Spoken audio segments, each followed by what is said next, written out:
Alrighty, here's a streaming terrain test.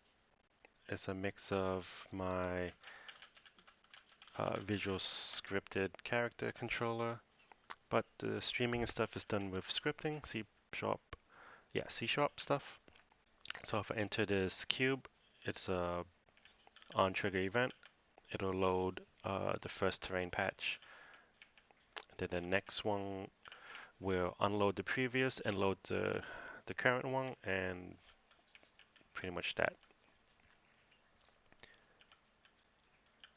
The middle one hitches a little bit because there's um, a lot more, I guess, light map data or something associated with it. I'm not too sure, but it hitches the first time it does it.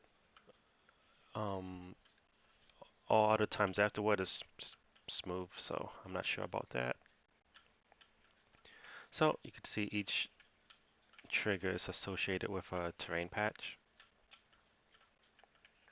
and it seems to work for the most part. Now expanding upon that idea, um, instead of loading a single patch, if I enable, well, disable my single chunk. Oh, and I should talk about the chunk. I'm using a scriptable object, and I'm just telling it um, a scriptable object with enum dropdown just to say um, if you're in a certain terrain grid, load these other terrain pieces. So based on something I saw off of Breath of the Wild, if you're in a single chunk, it'll load the other chunks that's next to you. So there's going to be a hitch the first time it loads. I'm not sure why, but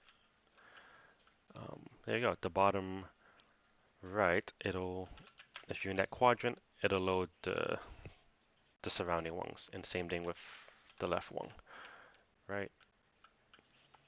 So at any one point, uh, there should be 9 tiles loaded.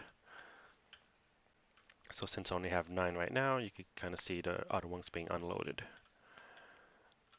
But the idea is to have these trigger volumes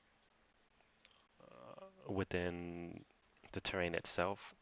So as you're traversing the terrain, it'll, the load the next chunk well before you get to that the next area. And I guess to quickly show that, if I just cipher this out, this is pretty much how, there we go. So each terrain tile will have its own trigger. I'm gonna move capsule as well as this plane. Um, yeah, I think that might be fine. Let's find out.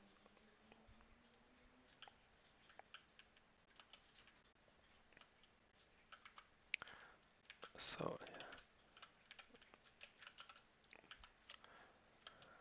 there you go. Each terrain chunk is 256 meters, I believe. 256. So this nice red tint because of my triggers. Yeah, I'll leave it. So if I go in, so I have it tied to if I hold down shift, I'll go like extra fast. So you won't be moving this fast by default. It'll be maybe something like this, a little bit faster. But if you hit this next area,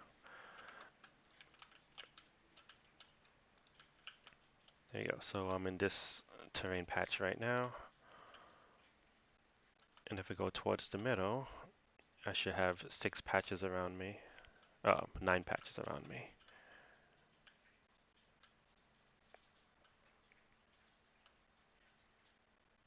So this would be the most that I can load around me.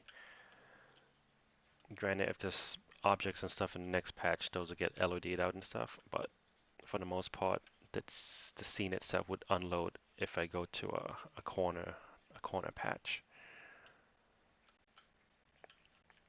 And everything in the very distance should be like a skybox type of geometry or yeah, a skybox of some sort.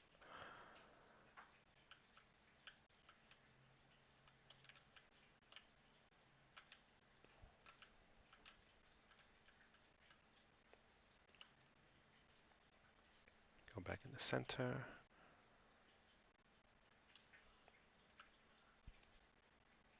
And yeah, this is the little test I've been messing around with. So yeah, thanks for watching.